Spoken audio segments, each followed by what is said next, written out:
आज हम दुनिया के 8वें अजूबे के बारे में इस वीडियो में बात करने वाले हैं, जिसे पावर ऑफ कंपाउंडिंग कहते हैं। क्या आपने किसी पत्थर को बर्फ से ढके पहाड़ से नीचे आते हुए देखा है? शुरुआत में यह पत्थर अकेला और छोटा होता है। जैसे जैसे ये पहाड़ से नीचे आने लगता है, ये थोड़ी बर्फ जमा करता है और नीचे पहुंचने पर ज़्यादा बर्फ जमा कर लेता है, और जब तक ये पहाड़ के पैरों तक आ जाता है तो ये काफ़ी बर्फ जमा कर लेता है, और इसी को पावर ऑफ कंपाउंडिंग कहते हैं। अगर इसी उदाहरण की तुलना हम हमारे इन्वेस्टमेंट से करें, तो जो यहाँ पर पत्थर है वो आपका प्रिंसिपल अमाउंट है जो आपने इन्वेस्ट किया है। जो बर्फ़ इस पत्थर ने जमा की है वो आपके रिटर्न्स हैं, और जितना डिस्टेंस इस पत्थर ने ट्रैवल किया है बर्फ़ जमा करने के लिए, वो आपका इन्वेस्टमेंट टाइम पीरियड है। तो यहाँ पर हमारा इन्वेस्टमेंट टाइम पीरियड हमारा हीरो है, क्योंकि जितना टाइम आप अपने इन्वेस्टमेंट्स को देंगे उतने ज़्यादा रिटर्न्स वो जमा करेगा, और उतना ही बड़ा आपका एंड कॉर्पस होगा। आइए पावर ऑफ कंपाउंडिंग समझने के लिए एक उदाहरण देखते हैं।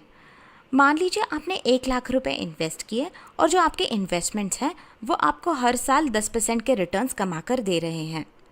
तो 5 सालों बाद आपके 1,00,000 रुपए की वैल्यू होगी 1.61 लाख रुपए।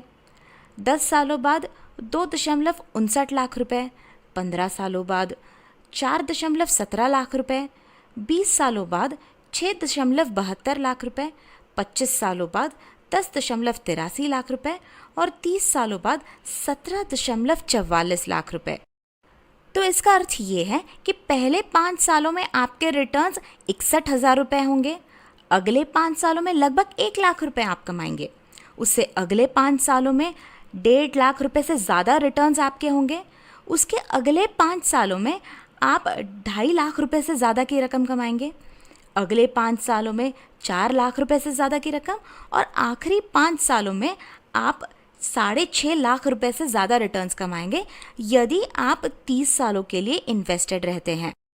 तो देखा आपने, जितने लंबे समय के लिए आप इन्वेस्टेड रहेंगे उतने आपके रिटर्न्स और रिटर्न्स कमाएंगे, और इसी तरीके से पावर ऑफ कंपाउंडिंग काम करता है। तो यदि आप चाहते हैं कि ये पावर ऑफ कंपाउंडिंग आपके इन्वेस्टमेंट्स पर काम करे, तो आपको इन्वेस्टमेंट्स में डीले नहीं करना चाहिए और लंबे समय के लिए इन्वेस्टेड रहना चाहिए। आइए एक उदाहरण देखते हैं जिससे हम समझ पाएंगे कि यदि आप लेट इन्वेस्टमेंट्स करते हैं तो आपके एंड कॉर्पस पर इसका क्या असर पड़ता है। मान लीजिए 4 दोस्त हैं, राम, श्याम, अरुण और वरुण। ये सारे लोग अपने रिटायरमेंट के लिए 30 लाख रुपए इन्वेस्ट करते हैं, और इनके इन्वेस्टमेंट्स इन्हें हर साल 12% के रिटर्न्स कमा कर देते हैं। मगर जो राम है वो 35 साल की उम्र से अपने इन्वेस्टमेंट स्टार्ट करता है, यानी 10,000 रुपये हर महीना। तो ऐसे 25 सालों में वो 30 लाख रुपए इन्वेस्ट करता है। श्याम 40 साल की उम्र में अपने इन्वेस्टमेंट्स को स्टार्ट करता है, यानी यदि रिटायरमेंट के एज तक उसे 30 लाख रुपए इन्वेस्ट करने हैं तो हर महीने 12,500 रुपये उसे इन्वेस्ट करने पड़ेंगे। तो इस तरीके से उसका इन्वेस्टमेंट ड्यूरेशन 20 सालों का है। अरुण 45 साल की उम्र से अपने इन्वेस्टमेंट्स को स्टार्ट करता है, तो 30 लाख रुपए 60 साल की उम्र तक इन्वेस्ट करने के लिए उसे हर महीने 16,500 रुपये से कुछ रुपए ऊपर हर महीने इन्वेस्ट करने पड़ेंगे।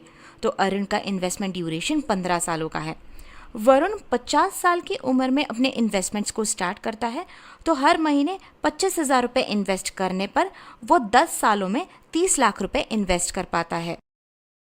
तो आइए देखें इन सबको रिटायरमेंट पर कितना बड़ा कॉर्पस मिलता है। वरुण को 30 लाख रुपए 10 सालों में इन्वेस्ट करने पर लगभग 58 लाख रुपए की रकम मिलती है। अरुण को 15 सालों में ये 30 लाख रुपए इन्वेस्ट करने पर 84 लाख रुपए मिलते हैं। श्याम को 20 सालों में ये 30 लाख रुपए इन्वेस्ट करने पर लगभग 1.25 करोड़ रुपए मिलते हैं, और राम को 25 सालों में ये 30 लाख रुपए इन्वेस्ट करने पर लगभग 1.9 करोड़ रुपए मिलते हैं। तो यहाँ पर सबकी इन्वेस्टमेंट अमाउंट सेम है, मगर हर एक ने अपने इन्वेस्टमेंट्स को बढ़ने के लिए अलग कालावधि दिया है, अलग समय दिया है।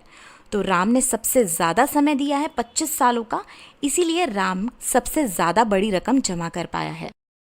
तो दोस्तों, पावर ऑफ कंपाउंडिंग को समझने के लिए हमने कई सारे उदाहरणों की मदद इस वीडियो में ली। आशा करते हैं आप अपने अच्छे इन्वेस्टमेंट्स को ज़्यादा कालावधि देंगे, ताकि वो आपको एक बड़ा कॉर्पस जमा कर दे पाए। तो दोस्तों आज इस वीडियो में बस इतना ही। आशा करते हैं ये वीडियो आपके लिए यूज़फुल रहा हो। इसे देखने का शुक्रिया। ऐसे ही कुछ और टॉपिक्स के बारे में जानने के लिए हमारा चैनल देखते रहें। यदि आपके कोई सवाल हो तो नीचे कमेंट सेक्शन में हमें पूछ सकते हैं, और यदि आपको हमारा चैनल अच्छा लगता हो तो सब्सक्राइब करना ना भूलें। हमारे वीडियोज़ को ज़रूर शेयर करें।